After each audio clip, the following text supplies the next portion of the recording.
العالمین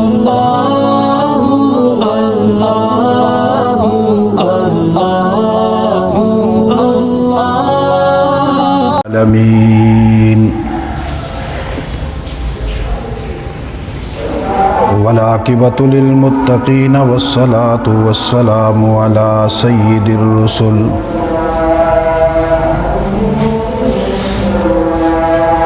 والصلاة والسلام علی سید الرسل وخاتم النبیین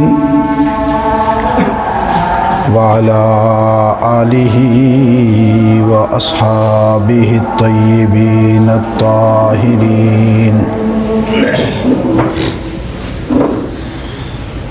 لا سیما علی الخلفاء الراشدین المہدیین وَلَعْنَةُ اللَّهِ عَلَىٰ أَعْدَائِهِمْ وَأَعْدَاءِ الْإِسْلَامِ وَالْمُسْلِمِينَ أَمَّا بَعْدُ أَعُوذُ بِاللَّهِ مِنَ الشَّيْطَانِ الرَّجِيمِ بسم اللَّهِ الرَّحْمَٰنِ الرَّحِيمِ يا أيها الذين آمنوا اتقوا الله ولتنظر نفس ما قدمت لغد واتقوا الله إن الله خبير بما تعملون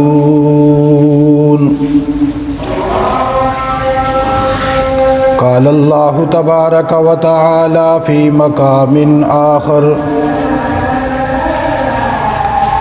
إن الله اشترى من المؤمنين أنفسهم وأموالهم بأن لهم الجنة صدق الله العظيم اللهم صل على سيدنا ومولانا محمد وعلى آل سيدنا ومولانا محمد وبارك وسلم وصل عليه صلاة دائما أبدا أبدا على حبيبك خير الخلق كلهم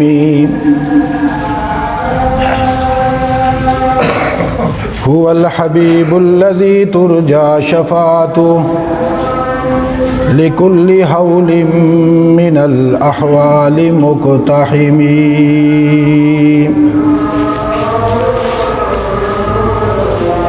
میرے انتہائی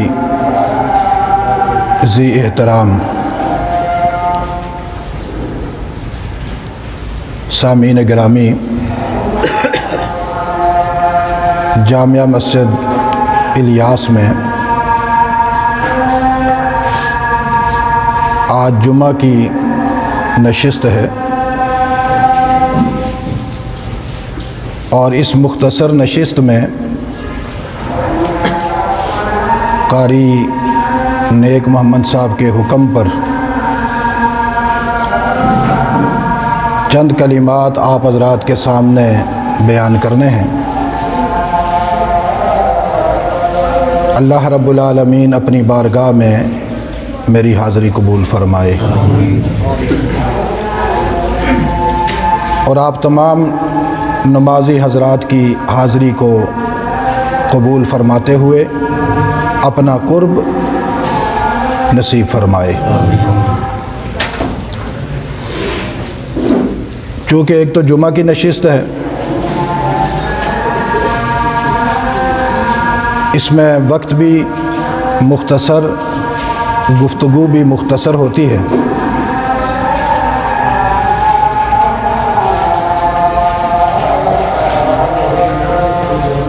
اور جمعہ کی گفتگو کا مین مقصد یہ ہوتا ہے کہ ہفتہ بھر جو ہم دنیاوی معاملات میں مصروف رہتے ہیں، تو ایک دن ان تمام مصروفیات کو ترک کر کے کچھ لمحات فارغ کر کے اہتمام کے ساتھ نہا کر غسل کر کے خوشبو لگا کے تیل لگا کے دھلے ہوئے کپڑے پہن کر ذکر و اذکار کی پوری ایک گلشن مہکاتے ہوئے گھروں سے انسان نکلے اور جامعہ مسجد میں آئے، اور جامعہ مسجد میں سب سے پہلے جو بیان ہے، واعظ ہے، وہ سنے۔ اسی لیے اللہ کے رسول صلی اللہ علیہ وسلم کی شریعت میں ظہر کی 2 رکعتوں کو کم کر کے اس کی جگہ واعظ و نصیحت کو رکھا گیا اور اسے نماز جمعہ کا نام دیا۔ عام حالات میں ہم ظہر کی کتنی رکعتیں پڑھتے ہیں؟ 4، اور جمعہ والے دن 2۔ یہ جو 2 رکعتیں ہیں اور 2 کم ہوئی، اس کا متبادل اللہ نے جمعہ کی تقریر کو رکھا ہے، اور جمعہ کی تقریر سننا واجب ہے۔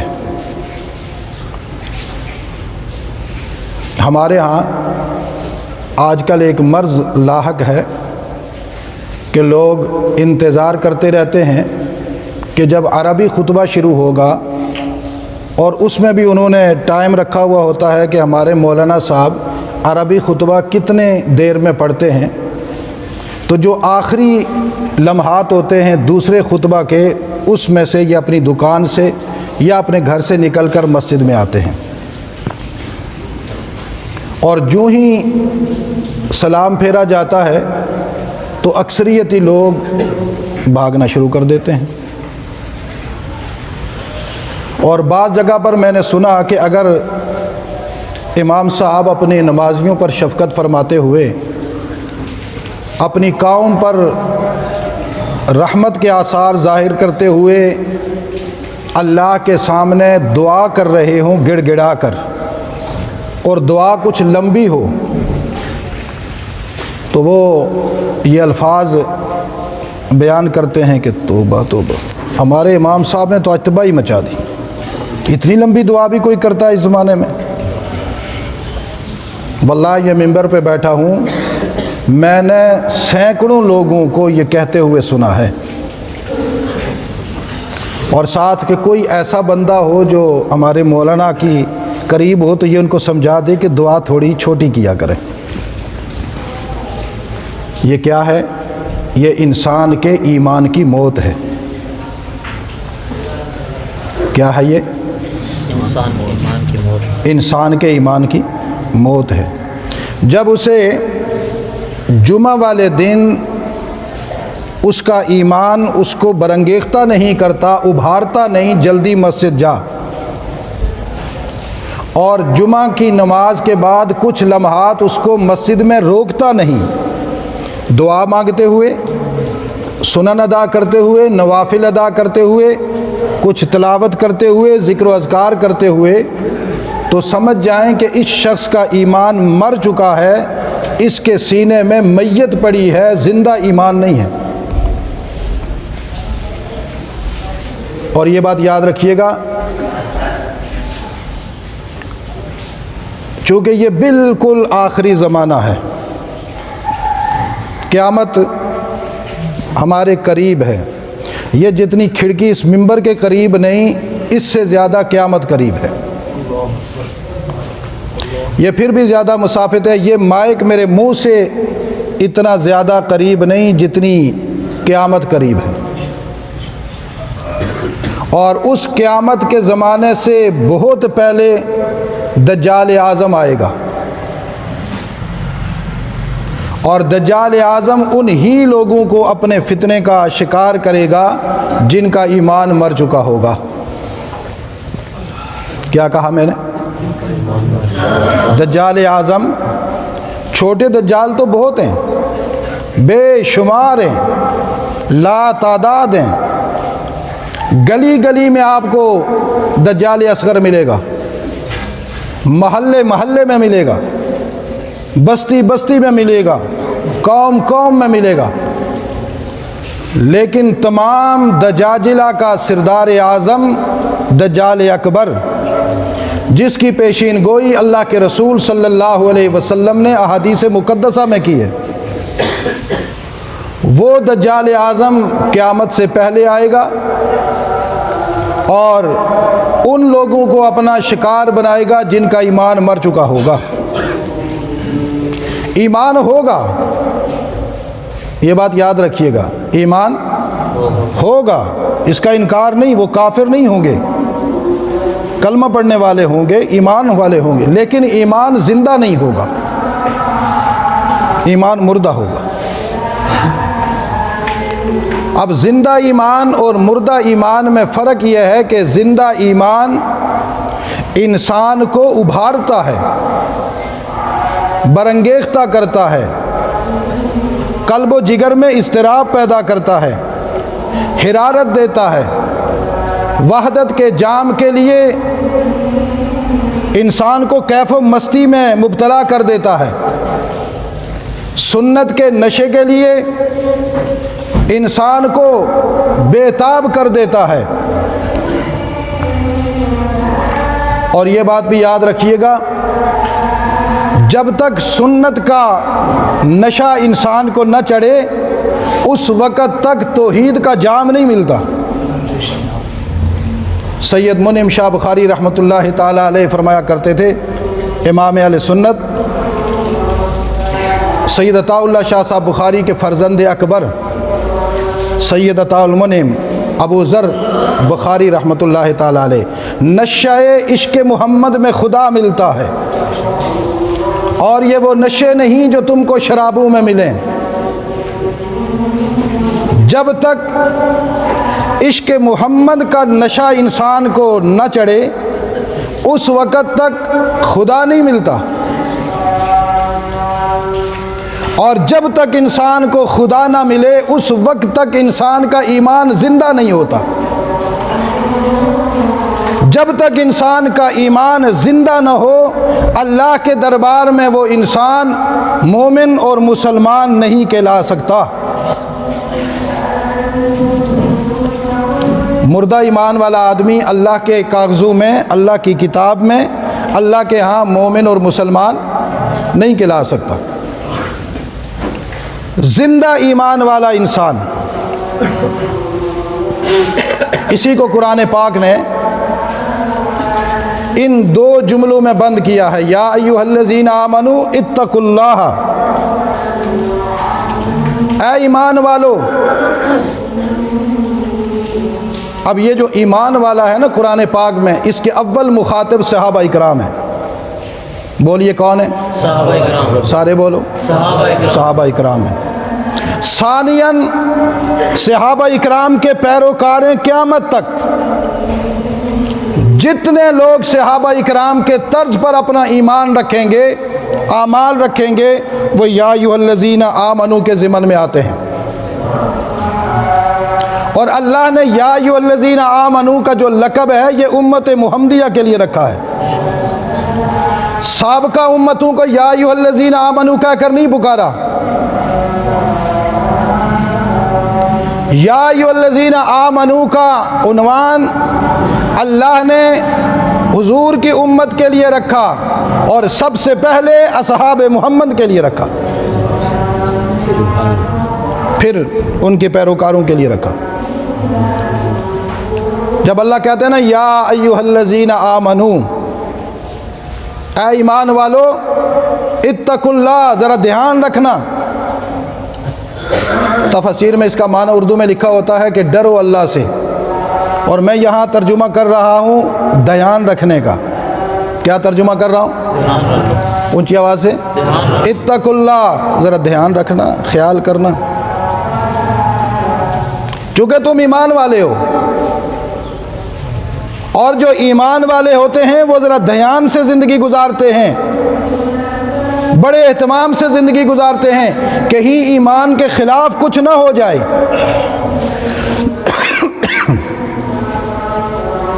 اللہ سے ڈرنا تو بعد کی بات ہے کہ اللہ میں عذاب دے گا، راحت دے گا، اللہ ہمارے ساتھ کیا معاملہ کرے گا۔ اس سے پہلے جب تم مومن بنے ہو تو سب سے پہلے دھیان رکھنا جس اللہ پر تم نے ایمان لایا ہے کہیں اس ایمان کے خلاف نہ ہو جائے۔ اسی لیے مومن وہ ہوتا ہے جو محتاط ہوتا ہے۔ بولیے مومن کون ہوتا ہے؟ محتاط زندگی گزارتا ہے، میرا پاؤں نہ پھسل جائے۔ یہ بالکل ایسا ہی ہے جیسے جوان بچہ گھر سے نکلنے لگے تو ماں کہے بیٹا خیال سے جانا، اور جو تابعدار بچہ ہوتا ہے وہ کبھی یہ نہیں کہتا اماں جی کیا بات کرتی ہیں خیال سے جانا، میں کو بچہ ہوں، میں فلاں یونیورسٹی سے ڈگری یافتہ ہوں، میں فلاں ڈگریاں میرے پاس ہیں، پڑھا لکھا ہوں، مجھے سمجھانے کی ضرورت نہیں۔ جس نے اپنی ماں سے پاکیزہ دودھ پیا ہوتا وہ کہتا اماں جی جیسے آپ کہیں گی ویسے ہی ہوگا، سر جھکا کر کہتا ہے جی ہاں، اور اس کی ماں کی آنکھوں میں پیار کے آنسو ہوتے ہیں اور بیٹے کی آنکھوں میں بھی پیار کے آنسو ہوتے ہیں، بھلے وہ بازار جا رہا ہو قریب۔ اب وہ ماں کہتی ہے کہ اے بیٹے ذرا دھیان رکھنا کہیں باہر گڑبڑ نہ ہو جائے۔ یہاں پر بھی کہا گیا یا ایھا الذین آمنوا اتقوا اللہ، ایمان والو ذرا خیال رکھنا کہیں دنیا میں رہتے ہوئے، یہ دنیا یہ باہر کا ماحول ہے، اس میں رہتے ہوئے کہیں اپنے رب کو بھول نہ جانا، کوئی گڑبڑ نہ کر جانا۔ یا اللہ کیسے دھیان رکھیں؟ وَلْتَنْظُرْ نَفْسٌ مَا قَدَّمَتْ لِغَدٍ، دھیان رکھنے کا مطلب یہ ہے کہ ہر لمحہ اپنے اعمال اور اپنے ایمان پہ نظر رکھنا، اس لیے کہ آج دنیا میں ہو، کل تم نے میدان محشر میں رب کا سامنا کرنا ہے۔ بس اپنے کردار پہ نظر رکھنا۔ وَلْتَنْظُرْ نَفْسٌ مَا قَدَّمَتْ لِغَدٍ، پھر کہا وَاتَّقُوا اللَّهَ، ذرا دھیان رکھنا احتیاط سے۔ پہلے بھی کہا واتقوا اللہ، آخر میں بھی کہا واتقوا اللہ، درمیان میں کیا کہا؟ دھیان رکھنا۔ اسی دھیان رکھنے کو کہتے ہیں مراقبہ، اور اسی مراقبے کا مطلب یہ ہے کہ ہر وقت انسان اپنے ایمان کو زندہ کرنے کی فکر میں رہے، اور جن لوگوں کا ایمان زندہ ہوتا ہے وہ دو چیزوں سے اللہ کے راستے میں ہر وقت اپنے آپ کو تھکاتے رہتے ہیں۔ وہ دو چیزیں کون سی ہیں؟ ان اللہ اشتری من المؤمنین، یہ جو کچھ احباب اوپر گھڑی کی طرف دیکھ رہے ہیں، میری بیان کے دوران گھڑی کی طرف نہیں دیکھنا، میں اپنا جمعہ چھوڑ کر آیا ہوں، میرے یہاں کوئی آدمی اوپر نہیں دیکھ سکتا، میرا نظام بڑا سخت ہے، مسجد میں گھڑی کی طرف دیکھنا جائز نہیں، تقریر سننا فرض ہے۔ مجھے ٹائم کا پتہ ہے، اور یہ بات بھی یاد رکھیے گا کہ فکس ٹائم کا مسلک یہودیت کا ہے۔ رسول اللہ صلی اللہ علیہ وسلم کی سنت میں کہیں بھی فکس ٹائم کے نماز کا ذکر نہیں ہے۔ احادیث بڑی پڑھی ہیں، بخاری پوری بڑی پڑھی ہے، اس لیے بالکل دیکھیں نماز آپ کے ٹائم پر ہوگی آپ کی۔ مجھے بات سمجھانے دے ذرا، کیا کہا؟ واتقوا اللہ ولتنظر نفس ما قدمت لغد، دھیان رکھیں دو چیزوں میں انسان اپنے آپ کو کھپا دیتا ہے۔ ان اللہ اشتری من المؤمنین انفسهم واموالهم بان لهم الجنہ، جس آدمی کا ایمان زندہ ہے وہ اپنی جان بھی ہمیشہ اللہ کے لیے وقف کر رکھتا ہے اور اپنا مال بھی اللہ کے لیے وقف کر رکھتا ہے، اور اللہ اس کو کہتے ہیں کہ تو نے جان مجھے دی، تو نے مال مجھے دیا، میں بدلے میں تجھے اپنی مسکراہٹ دیتا ہوں۔ جنت سے مراد کیا ہے؟ مسکراہٹ، اللہ کی مسکراہٹ. تھوڑا سا پانی دے دیں.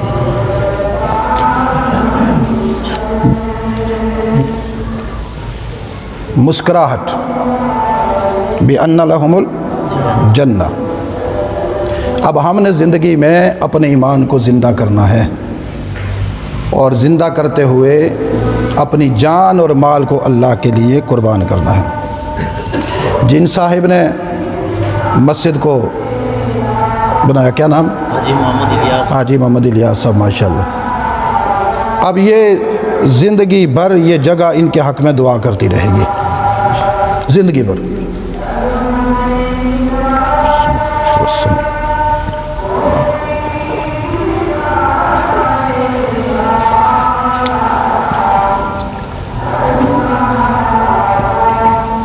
اس لیے میرے عزیز دوستو، آپ حضرات کو نصیحت کر جا رہا ہوں. بس آخری بات، تقریر میری ختم ہے. نصیحت کر، یہ جو بچے سن رہے ہیں وہ بھی، جو بڑے سن رہے ہیں وہ بھی، جو جوان سن رہے ہیں وہ بھی. ایسی نصیحتیں کم کوئی کرتا ہے. اپنی زندگی میں دو چیزیں ہمیشہ اللہ کے لیے وقف رکھو. ایک تو یہ جان، یہ جب بھی استعمال ہو تو کس کے لیے استعمال ہو؟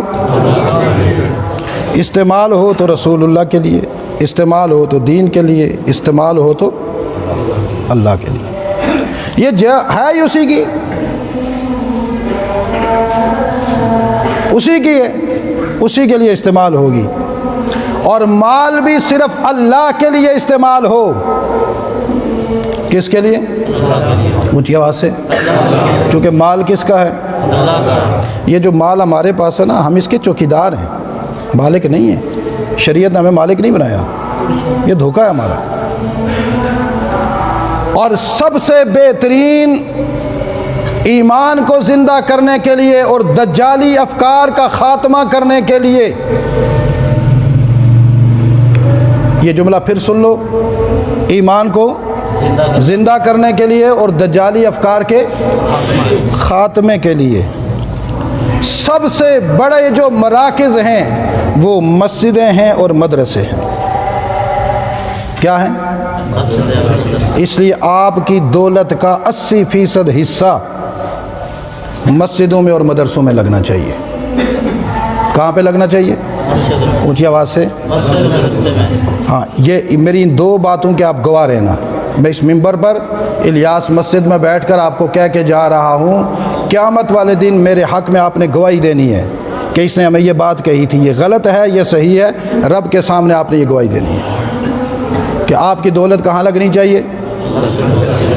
مسجدوں میں. اور چونکہ یہی مسجدیں دجال کے ذبح کرنے کا ذریعہ بنیں گی، یہی مدرسے دجال کی افکار کے ذبح کرنے کا ذریعہ بنیں گی.